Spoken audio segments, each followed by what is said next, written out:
guys, mga Saturday.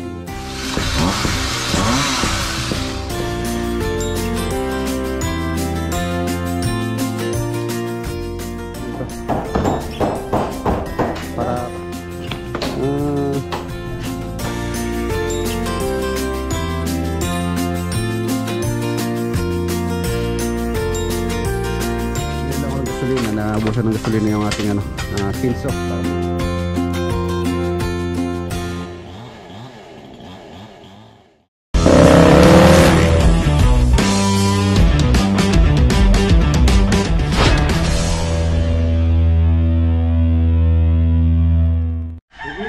Good morning mga boss, welcome back muli dito sa ating channel. Yan, second day natin na pupunta po tayo sa project dito sa Tarlac. Second day po natin. Kahapon na nagkanon lang kami doon na nag-clearing. Yan, ang dami nating nilinis. Paksukal po nung site. Yan, tingnan natin mamaya kung makakapag-layout po kami.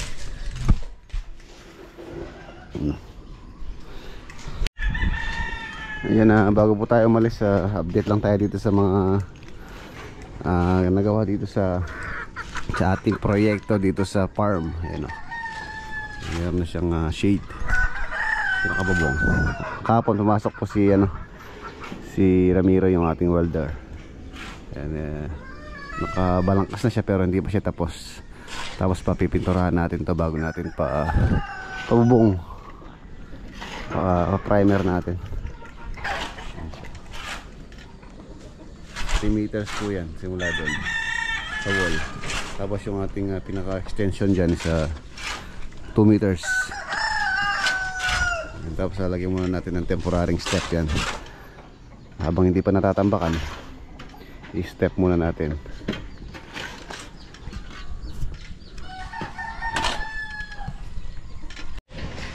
Tingin tayo ng pintura para dun sa bakal. Epoxy namin. Epoxy. Or ito epoxy. Wala na. Konti na.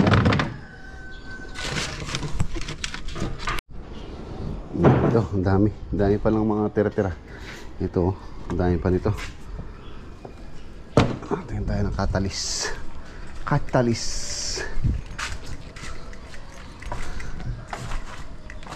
Yan, meron din tayong thinner. Meron pang thinner doon, mga lacquer type na pintura. Magagamit dito. Pa-check natin yung mga tira-tira para hindi na tayo bumili. Halos naman po yung mga ginamit natin dito. Tira-tira. Eto, yun na muna yung mga tira-tira na yung mga wala laban. Lagyan mo ng catalyst hindi titigas yung ulang catalyst. Ito marami pa to. Lahat puro bakal lang sa labas. Oo, lahat yan. Ito marami to. Isang galon pa to. Kulay black baka tinan mo kung baka iba yung laman nya. Bili ka na lang ng brush tsaka roller, baby roller.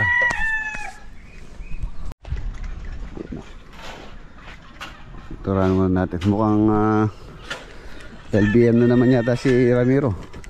O hindi papasok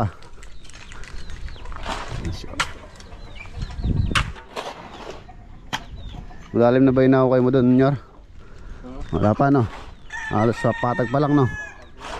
Sige.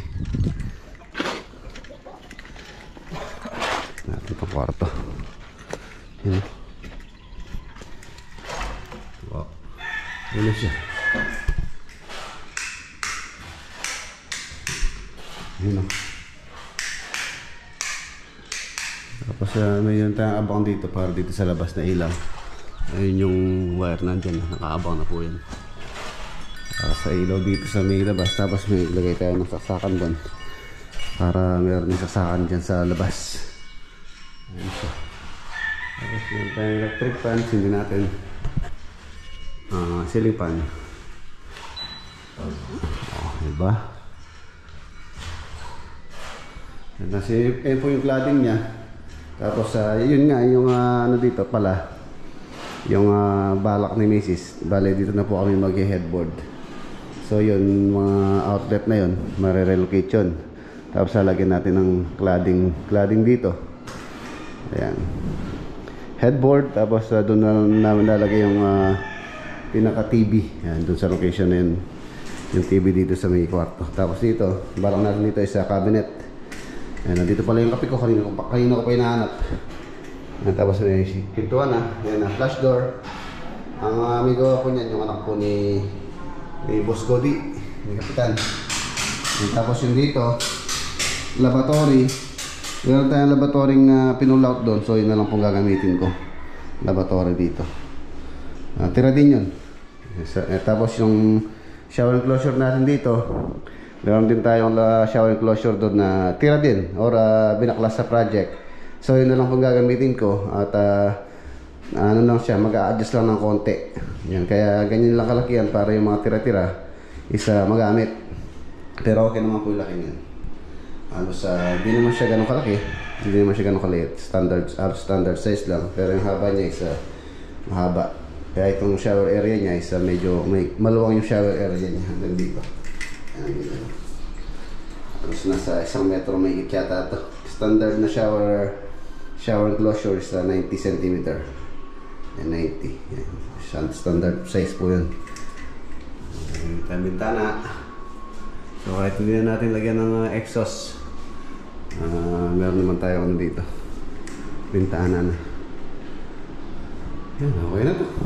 Konting-konti na lang talaga. Hopefully bago sana matapos yung January,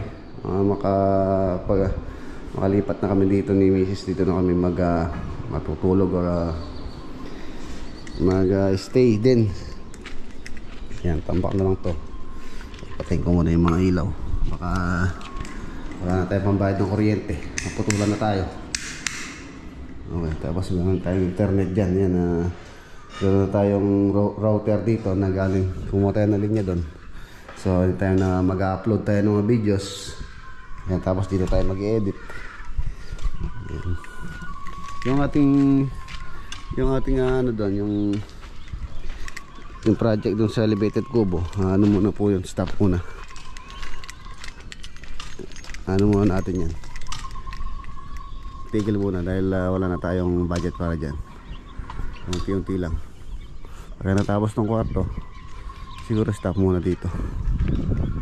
Stop ko muna yung pagkagagawa nila.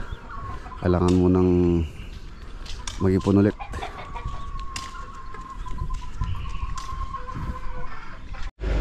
Let's go. Ayan, yung project natin kay Paring Mike alas tapos na po. Na-install na yung mga kitchen cabinet. So ito na lang yung ating board na natira. So ito gagamitin natin to dun sa kwarto. 1, 2, 3, 4, 5, 6, 7, 8. Meron pa tayo magagamit. Yan, alis na tayo. Yung cladding dun.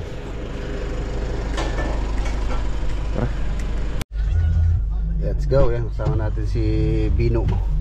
Ang gagawin po namin yung ano doon, yung entrada para malagay na yung ano, malagay na yung ating metro, kuryente. Tapos ongoing na rin or to follow na rin yung tubig. Baka may ilagay din ngayong linggo na to. Tubig, kuryente. Yan, nandito na po tayo sa Tarlac City.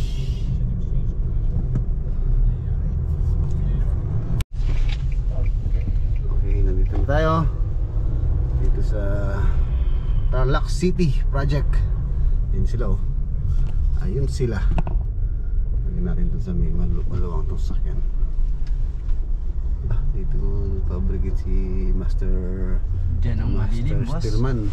Diyan ang malilim. Sinarangan niya yung tindahan natin. Wala nang may bibili dyan.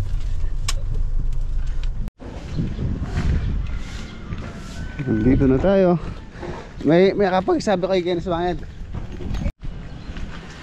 Ayan o, maraming salamat dito sa may tabi nating bahay. Ano sila, pakiusap sila ng kuryente.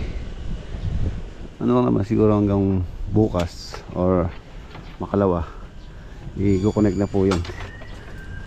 Ilalagay namin yung dito, yung temporaring entrada. Bumili po ako ng tubong didos. Tatayo natin dito, lalagyan natin ng secondary rack, tapos lalagyan natin ng circuit breaker dito sa area na to.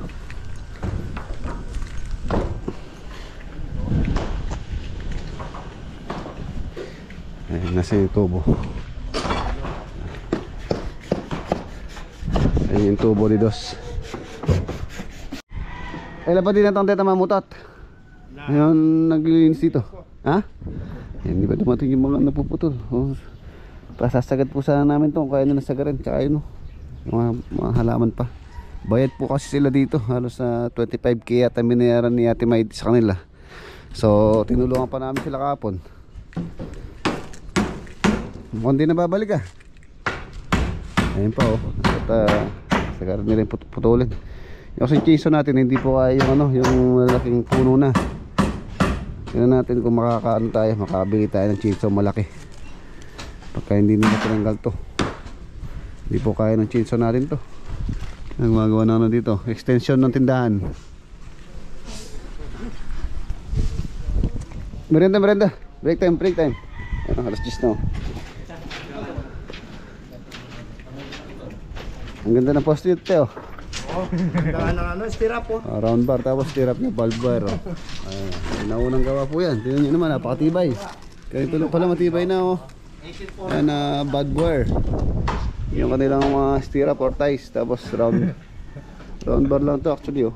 Wala siya, hindi siya corrugated bar or rebar or deform bar.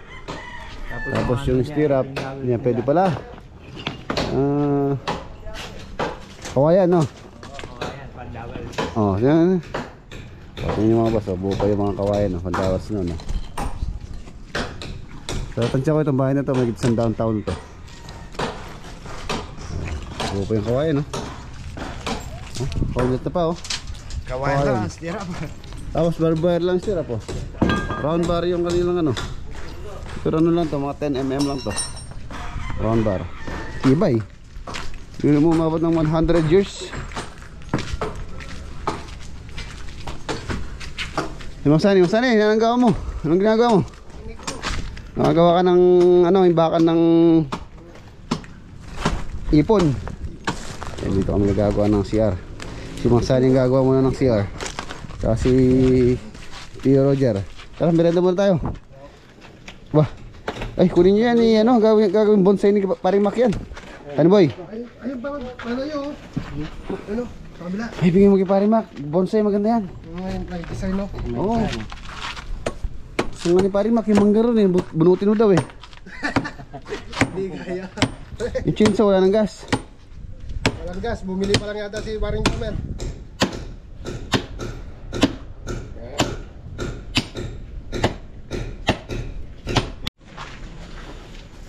Puraring kusina, wala pa maayos na kusina. Mga isang linggo siguro makapag-ayos na tayo dito. Ha? Hindi, just mo tangkay. Sa ilalim nalagyan natin ng spike para babaw natin barega. Labas mo dito sa sa maluang. Ayan, tapos yung taas po niyan require po dito sa Teralco dito 18 feet daw, 18 itong tubo na to nasa 20 feet. So babaw natin siya ng 2 feet. Dito natin siya lalagay sa sulok para hindi na siya istorbo.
ating temporaryong poste. Nilagyan natin siya ng secondary rack. Sa inyong ating breaker. Temporary lang naman po yan para sa ating source of electric dito sa site. Nakadala ng si Vaster Nante extension.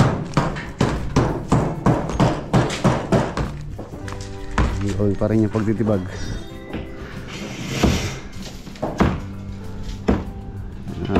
Ititibagin muna po namin to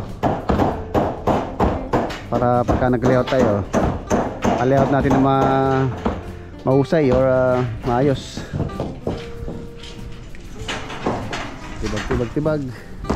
Tapos pag-ayos ng mga kailangan natin dito. CR ba, nasa na yung gumagawa dito? Ako na itong gagawa ganyan eh. Ano napunta siya doon? Wala rin buhangin, nasa rin mo lang. Ako nga pala, wala pa yung buhangin no. Eh, yung order ko kay Inchik. Ay, saan ba? Walang as dyan.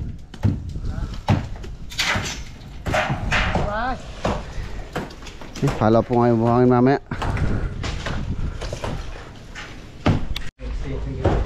Yun o, lalaki ng stante nyo. Oh. Ano yun Jo? Patungan ng sutunga. 1, 2, 3, 4, 4. Apat na tao. Napaligid tayo dahil. Bali, 8 na sila dito eh. Ba't may ito pinakalalog? Tapaligid nyo oh. Ayan, tapos dito gagawa pa ng, ito siguro lang buo. Lalagyan natin ng pinakapapag para kasi rito 1, 2, 3, 4. Pag nakatao pwede yan. Tapos ay usok. Kain tayo mga tana. Ano kaya magandang tawag sa inyo dito? Tropang ano, damo-damo, tropang Tarlac. Comment nyo po sa comment down below kung ano magandang tawag sa mga tropa dito. Anong magandang tawag sa inyo, te? Tropang bisugo.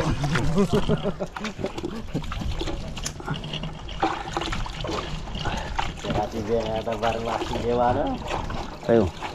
Yung lamesa. Tingnan mo nga, gumawa siya lamesa, update.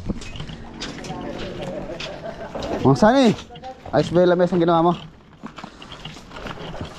Okay. Ito yung ginawa ni Mang Sani half day. Nilagyan lang niya ng paa half day. May plano pa to, may plano. Ito yung plano niya. Good, Mang Sani.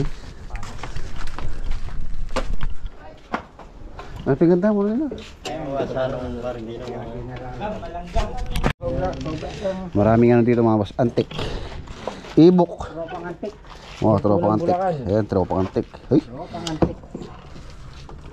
Isang buong ganito, isang tao. Mga ragol. Yung biro natin yung pagkat. Nakakabata. Nakakabata. Sabaw, parang hindi na babalik. Bata yung ulam ni Mang Sani oh. Hindi ko makakaya. Malata. Ayan na, mabos-tabos na po kaming magpahinga. Sabagay, ano lang to. Temporary lang naman po ito pagka okay na yung ano. O yung ano okay na. Tapaltan din natin ng ano yan, ng mas malaking poste na concrete. Para dun sa ating service entrance. Yan para sa ano lang yan. Construction. Yan pala.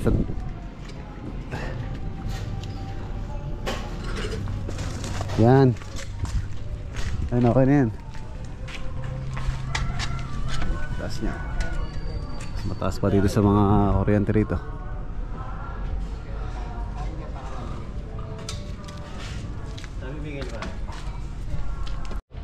Eh na. Pagka okay na yan, so pwede ng survey ng ano, ng Teralco. Ayun na yung ating entrance cap. Meron tayong safety breaker, tapos papasok yung kuryente natin dito sa may barracks. So dyan tayo kukuha ng supply ng kuryente. Sayusin din yung ano, switch dito. mga ilaw nila dito. Ayun, ganda ang ano nila, barracks. Ayun, ito po yung ating complete sets of plan. Ang plano po na to, ang may gawa pala si architect, ang ating arkitekto, si Architect Glad. Tapos si Engineer Kim, meron po siyang inaasikaso sa Cavite. So soon makakasama din natin siya. Meron lang siyang tinatapos. Si Engineer Kim Haino, tsaka ang ating architect si Engineer Gladwayne Ernest. Ayan. Ayan po yung kanyang sign. Ayan, i-clear muna namin to. Igibay muna siguro makapag-layout tayo dito. Possible ano bang araw ngayon? Ano daw ngayon? Biyernes. More or less mga Saturday siguro. Saturday layout nito. Yan, bale yung project natin dito, ano po siya? 1, 2, 3, 4, 5 unit na apartment. So yun po, naghahanap ng apartment dito sa Tarlac, malapit sa SM, malapit sa lahat dito. So kung gusto nyo po magpa-reserve, ayan, pa-reserve po kayo ng unit dito. Dito lang po to sa Tarlac City, malapit sa lahat, sa SM, walking distance lang. Naghahanap ng apartment. So pwede na po kayo magpa-reserve habang ginagawa namin. Dahil matagal na panahon ng nabakante to lote nila Ate May. Nagsilakihan na talaga yung mga ano dito, mga halaman. Tulad dito, pero mga at least mga 20 years yata.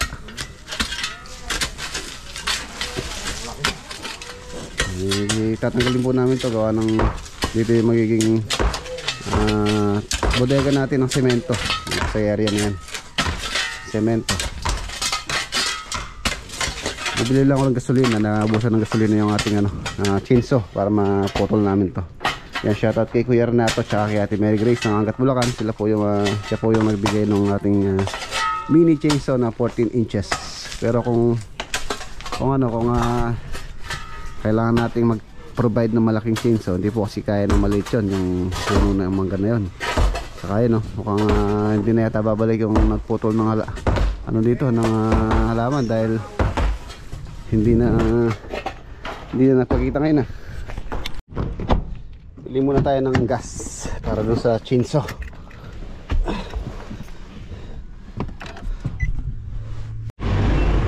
Ayan, pwede na to. Matipid lang naman sa gasolina yung chainsaw natin. Saka pala 2T, dahil po yun, 2 stroke 2T. Ayan, lagyan na natin ang gas. Tama, ito na lang ito. Ang laki. Humingi pa.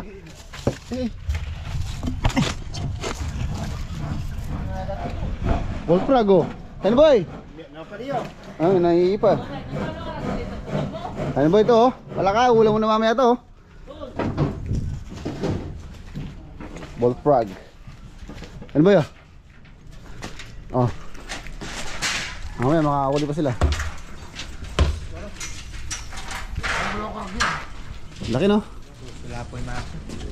Ay, may lako ya. May kalan na yung ansal.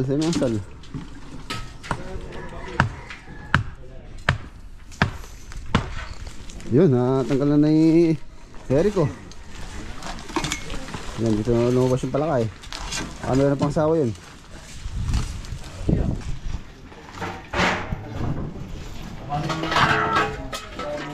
Yeah. Putol. May bantay yun. Patay na metay na yan eh. Sumabi.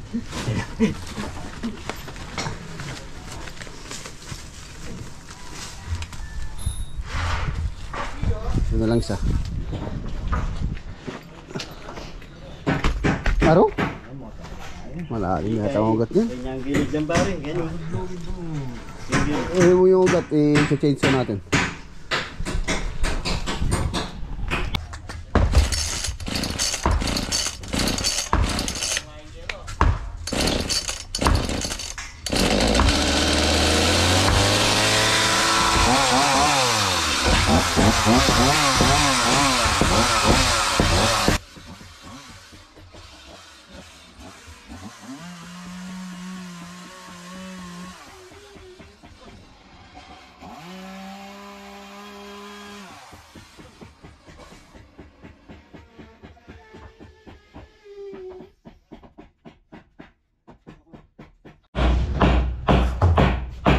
Nahasa muna yung ating chainsaw. Silipin naman natin yung mga ano dito, gumagawa ng CR. Ah, ganda, ganda ng ano niya, kahoy niya. Pipil.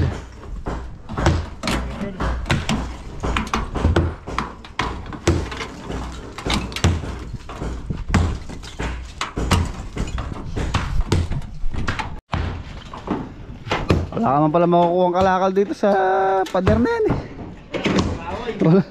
Walang bakal. Oh, wala akong bakal oh. Kawayan na, kawayan dawas na. Kawayan na yun oh. Mga dawas po niya kawayan. Ano ba kinain ng anay yun? Wala akong bakal. Yan lang yung pinakabakal niya. Tapos yung kanilang mga stirrup, isa ano pa, barbed wire.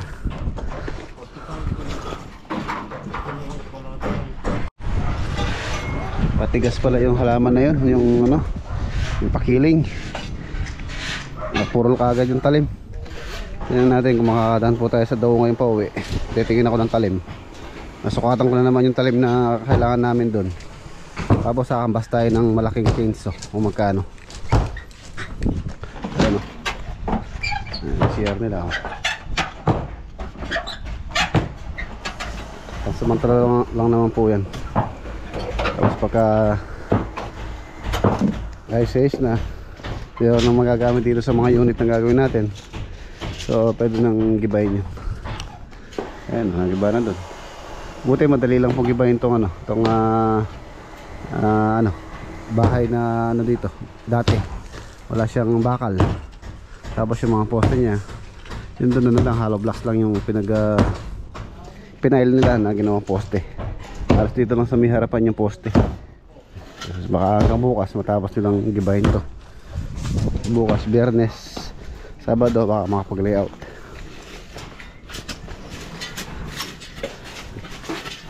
Iwan na natin sila. Ayan na mga boss, iwan na po natin sila. Okay na naman. Nalagyan na natin yung kanilang service entrance ng ating kuryente. Tapos na istilan na rin to kanilang barracks. Ayan. Magkano muna sila, demolish. So tayo, padadan tayo sa daw. Titingnan ko ng ano, kakambas ako ng chainsaw. Tingnan natin kung magkano. Let's go. Ayan, nandito na po tayo sa ano, sa Dawo. In 200 meters, turn right toward Doña Anisha Avenue. Ayan ang mga boss oh. Dito tayo kay Suke, kay SD Philip Corporation. Ayan, shoutout kay ate oh. Magkano to? Magkano ito? 5.6. Oo, malatito na eh. Sabi pa rin, Maragul ko manais na orin eh. manais ka rin kay Alaram. Kaya pala mag-sa manais. Balagol kanya nanay, kakaldag yun. Wow, lundag yun. Kasi mas pinula rin Libre yan. Libre yun eh. Libre talaga. Kaya bini. 5.6. Ano, kunin natin. Dino. 5.6 Bombay. Dati yung kaya pinambudo. Sige, i-assemble mo na kuya. Kung kaya pag-mix. Ayan, pinakamalaki na to. Tama dun sa puno ng mangga yan. Parang hindi maturang mo boss. Taram. Ano yun? Niluwag yung sumali. Dinindog yun. Pinakamalaki na to. Tama to. Tapos yung isa pala sa akin lang yun. Medyo malaki kasi yung mga asa namin, kaya nahihirapan mga asa si Master Nante.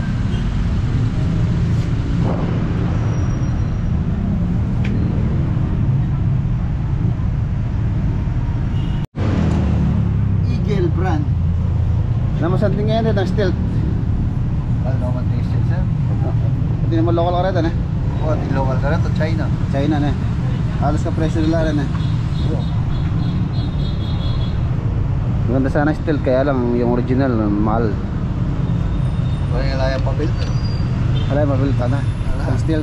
Oh. Yan din China? papel yan. Oh, hindi yan pa build. Hindi naman China yun eh. Dali yun. Hindi naman China to, ano to? Philippines. Eagles Philippines. Pero kayang US. Kami ka sa tingin na rin, kaya lang US. Oo. Ayun. US quality na eh. Ito,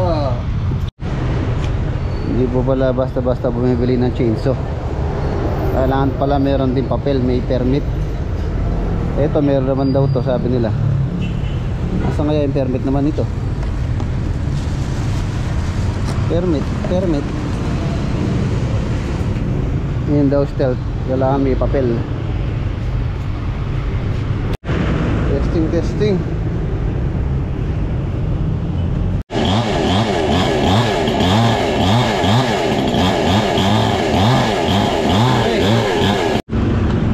Okay na, let's go. Uwi na po tayo. Uwi na tayo. Ayan na, ito po pala yung permit. Ayan, permit to sell chainsaw. Ayan, SD Philip Corporation. Ayan, kailangan pala meron ganito pagka bumili kayo ng chainsaw. Hindi pala basta-basta nakakabili ng chainsaw, no? Walang permit. Permit to carry daw po ito, para kung sakaling dadalhin nyo. Pakita nyo lang to. Ako na yun na Regulation DNR Administrative Order Number. Ayan. Permit to sell and hereby issued to. Ayan o. Okay, dito sa ano to, SD Philip. Ayan, meron po silang permit kung bumili ng chainsaw.